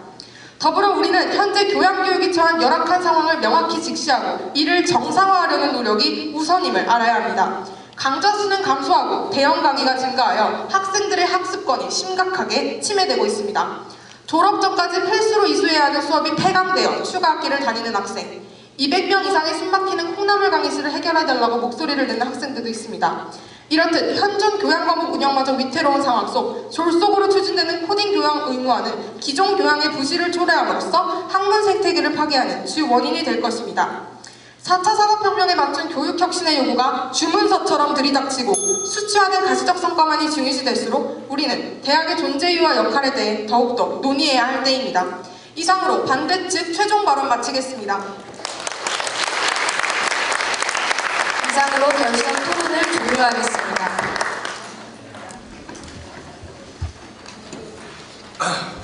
어떻게 토론대회 잘 보셨습니까?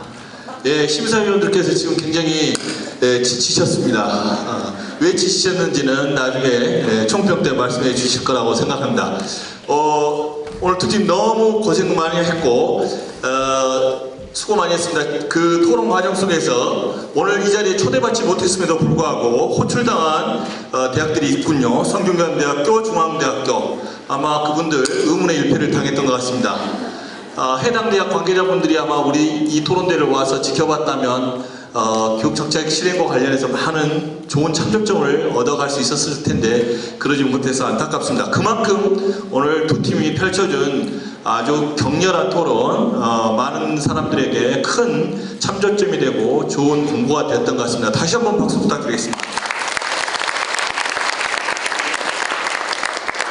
자, 그러면 이제 본격적으로 이제 심사위원 선생님들께서 심사를 진행하시도록 하겠습니다.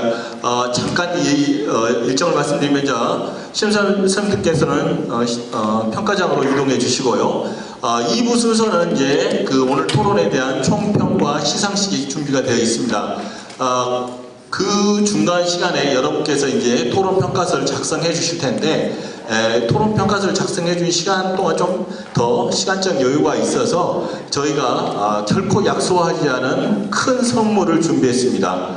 바로 간단한 퀴즈를 통해서 여러분께 오늘 토론을 지켜보신 여러분께도 감사의 답례를 하고자 합니다.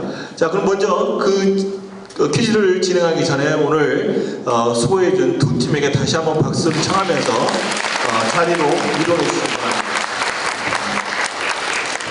숙명여자대학교 토론 리더십 그룹 청 17기 회장 전하란입니다. 반갑습니다. 네, 굉장히 긴장감 넘치고 흥미로운 토론이었습니다. 양팀 모두 떨리는 모습 없이 열정을 다하시는 모습에 놀라지 않을 수 없었습니다. 정말 수고 많으셨습니다. 오늘은 제18회 숙명토론대회 결승전 코딩 교육 대학 교양 필수 교과에 포함시켜야 한다라는 주제로 카멜 케이스팀과 공명팀의 열띤 토론이 이어졌습니다. 지금 여러분 모두 그 결과가 궁금하실 텐데요. 2부 순서는 먼저 간단한 안내를 드린 후에 오늘 토론을 심사해주신 위원님들의 총평을 듣고 결승전 심사 결과 발표 및 시상과 폐회식에 이어 기념 촬영이 진행됩니다. 그럼 본격적인 2부의 순서에 들어가기에 앞서 두 가지 전달 사항을 전달하도록 하겠습니다. 우리 숙명토론 리더십 그룹 청의 18기 모집이 진행 중입니다. 숙명토론대회에서 수상을 하신 분들 중 3학기 활동이 가능하신 분들은 많은 지원 부탁드립니다. 자세한 사항은 스노위 에브리타임을 통해 확인하실 수 있습니다. 다음으로 토론을 보시면서 작성하신 토론 평가표는 나가시면서 삼성 컨벤션홀 밖에 상자에 넣어주시면 됩니다. 그럼 2부의 첫 번째 순서로 심사위원장이신 숙명여자대학교 여건종 교수님을 모시고 결선 토론에 대한 총평과 바로 이어 대상팀을 발표하도록 하겠습니다. 여러분 큰 박수로 맞이해 주십시오.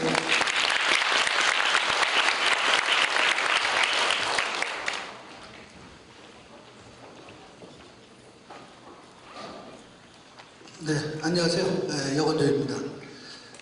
우선 그 심사위원 선생님들을 대표해서 총평과 그 결과 발표를 하기 전에 제 개인적인 소회를 잠깐 말씀을 드리겠습니다.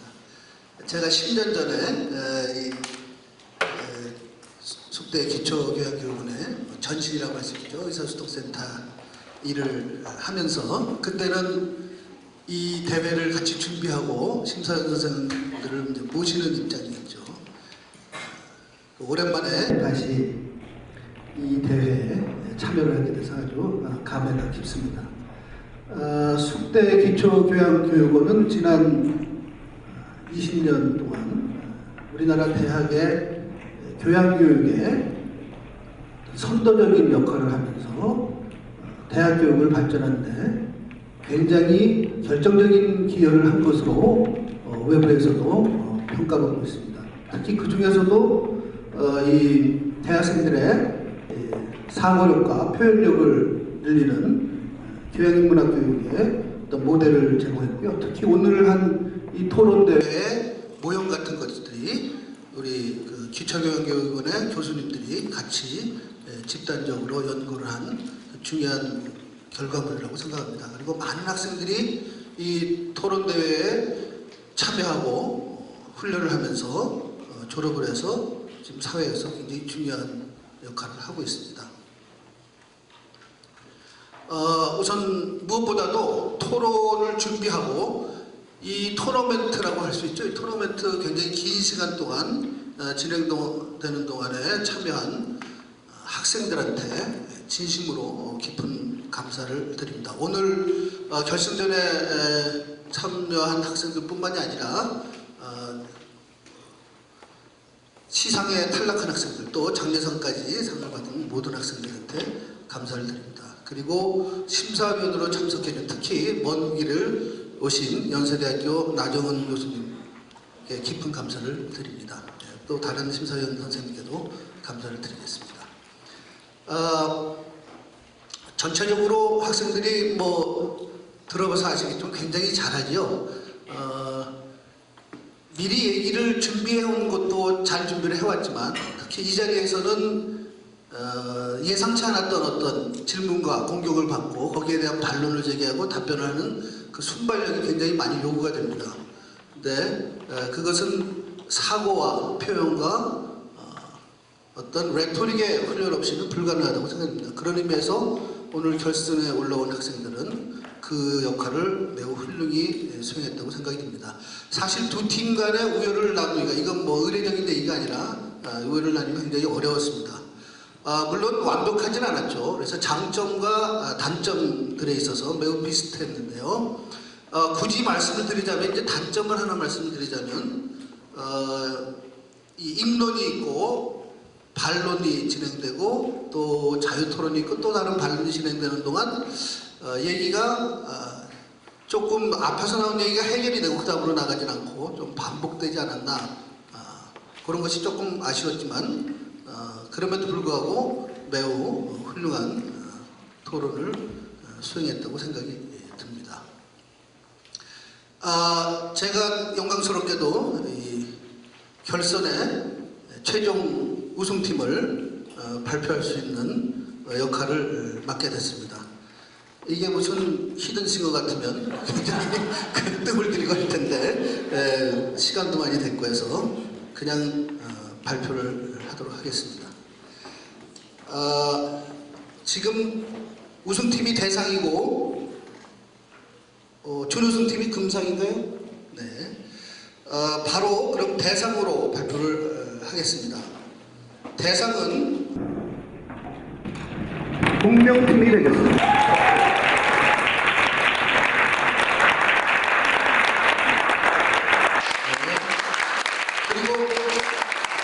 아주 근소한 차이로 금상도 굉장히 잘한 거죠.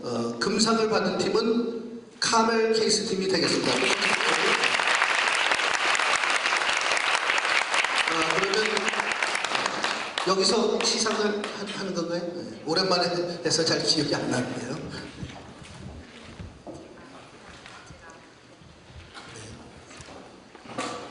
네, 좋은 말씀 감사합니다. 지금부터 제18회 숙명 토론대회 시상식을 시작하겠습니다. 상장 및 상패 수여 전달 과정은 총 17개 단원 김영리, 전수린 학생이 도와주겠습니다. 대상부터 장려상까지 순차적으로 시상식이 진행되겠습니다. 총 상금은 1,410만 원입니다. 상패와 부상은 추후 전달할 예정입니다. 먼저 영예의 대상 시상식이 있겠습니다. 시상은 강정혜 총장님을 대신하여 심사위원장이신 여건종 교수님께서 해주시겠습니다. 대상팀에게는 총 300만 원의 부상과 상패가 전달될 예정입니다.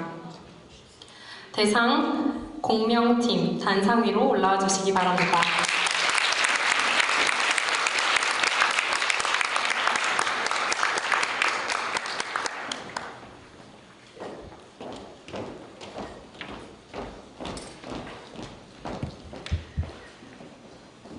최다희 학생 앞으로 나와주세요. 상장, 대상, 팀명, 공명, 소속 미디어학부, 이름 최다희. 위 학생은 제18회 숙명 토론대회에서 우수한 성적을 거두었으므로 이에 상장과 부상을 수여합니다. 2019년 5월 29일 숙명여자대학교 총장 강정희 대신 읽음. 다음은 최근영 학생 앞으로 나와주세요. 상장, 대상, 팀명, 공명, 소속 미디어학부, 이름 최근영. 이하 내용은 같습니다.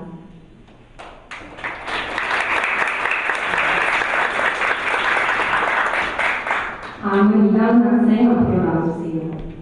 상장, 대상, 팀명, 공명, 소속 미디어학부, 이름 이다은. 이하 내용은 같습니다. 시상팀 시상자분께 인사 부탁드립니다. 시상자분께 인사 부탁드립니다. 그리고 전면을 향해 주십시오. 청중 여러분께 인사 부탁드립니다. 다음으로는 금상 시상이 있겠습니다. 시상은 여건종 교수님께서 해주시겠습니다. 금상팀에게는 총 210만 원의 부상과 상패가 전달될 예정입니다. 금상 카멜 케이스 팀 단상 위로 올라와 주세요.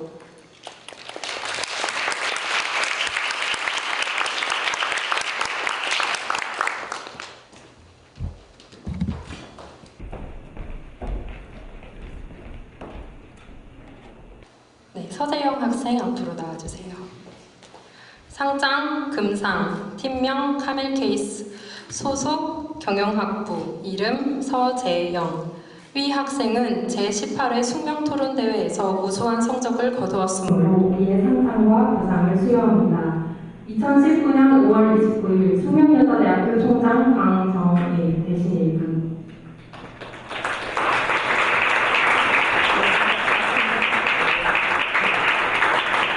다음은 강수빈 학생 앞으로 나와주세요.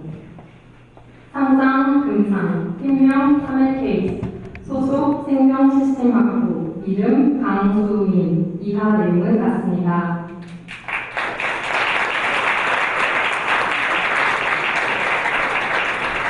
다음은 노리진 학생 앞으로 나와주세요.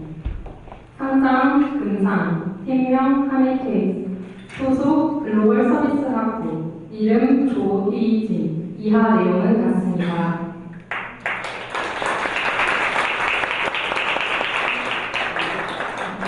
수상팀 시상자분께 인사 부탁드립니다.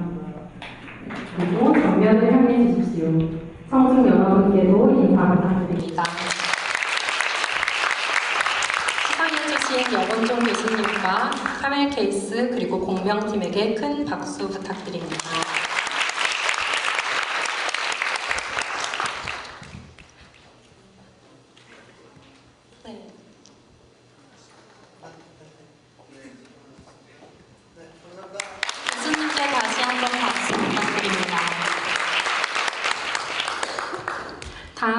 은상입니다. 시상은 심사위원 나정은 교수님께서 해주시겠습니다.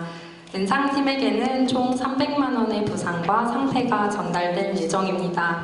나정은 교수님께서는 단상 위로 올라와 주시기 바랍니다.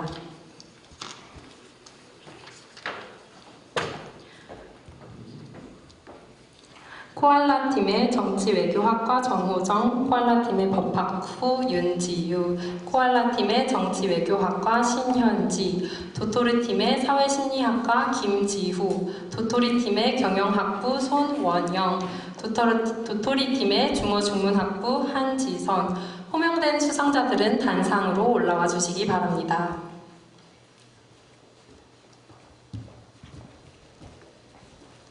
수상자들을 대표해서 각 팀의 대표 학생 앞으로 나와주시기 바랍니다. 은상 수상자들에게는 상장과 상금 150만 원이 수여됩니다. 먼저 도토리팀 대표 학생 앞으로 나와주십시오. 상장, 은상, 팀명 도토리, 소속 사회심리학과, 이름 김지후. 이 학생은 제18회 숙명토론대회에서 우수한 성적을 거두었으므로 이에 상장과 부상을 수여합니다. 2019년 5월 29일 숙명여자대학교 총장 강정애 대신일금.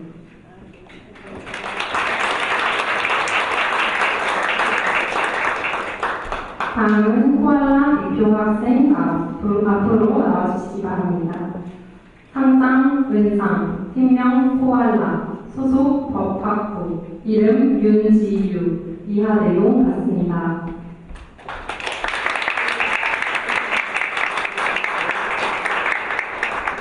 수상팀 시상자분께 인사 부탁드립니다. 전면을 향해서 다시 한번 인사 부탁드립니다. 시상해주신 나정은 교수님과 입상한 팀에게 큰 박수 부탁드립니다. 다음은 동상 발표 및 시상이 있겠습니다. 동상 시상은 이종호 교수님께서 수고해 주시겠습니다. 이종호 교수님께서는 단상 위로 올라와 주시기 바랍니다. 호명된 팀의 시상자분들께서는 단상 앞으로 나와 주시기 바랍니다. 숙토 대장정팀, 자바칩 추가요팀, 심사숙토팀, 숙고지지팀 앞으로 나와 주시기 바랍니다.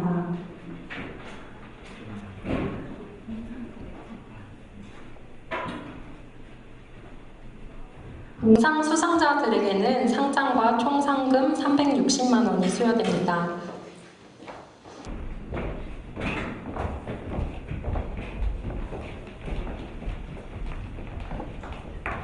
먼저 숙토 대장정팀 대표 학생 앞으로 나와주세요.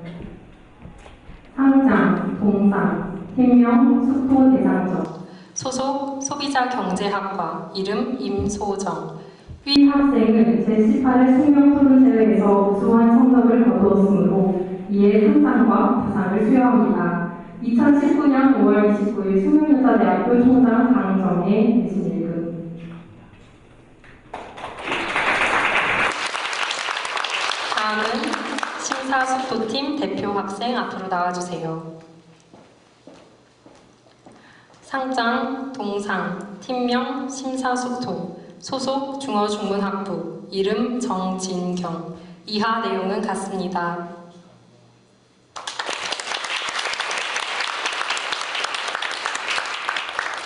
다음은 자바 말고 자바칩 추가요 팀 대표 학생 앞으로 나와주세요. 상장, 동상, 팀명 자바 말고 자바칩 추가요, 소속 경제학부, 이름 배은수. 이하 내용은 같습니다.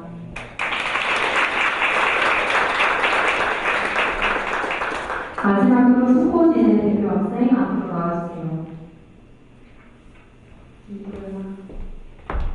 상장, 동상, 팀명 숙고지대, 소속 미디어학부, 이름 김도연. 이하 내용은 같습니다.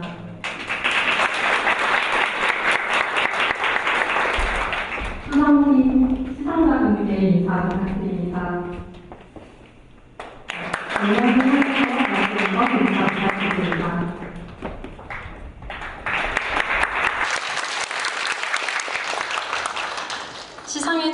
이종우 교수님과 입상한 팀에게 큰 박수 부탁드립니다. 다음은 장려상 발표 및 시상이 있겠습니다. 장려상 시상은 신희선 교수님께서 수고해 주시겠습니다. 신희선 교수님께서는 단상 위로 올라와 주시기 바랍니다. 장려상 소수코드팀 외 7팀 대표 학생은 모두 단상 위로 올라와 주시기 바랍니다. 장려상은 시간 관계상 숙토박스, 날벼락, 숙풍당당, 파토스, 숙뜸, 풍요부자, 소스코드, 숙덕숙덕 A를 대표하여 소스코드 팀이 수상하겠습니다.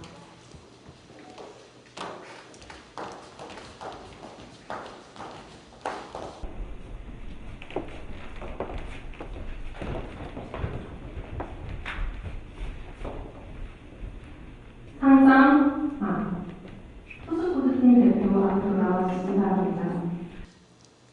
상장 장려상, 팀명 소스코드, 소속 소프트웨어학부, 이름 김지수.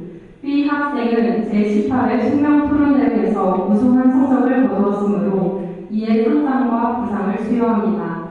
2019년 5월 25일 숙명여자대학교 총장 강정혜 대신일금.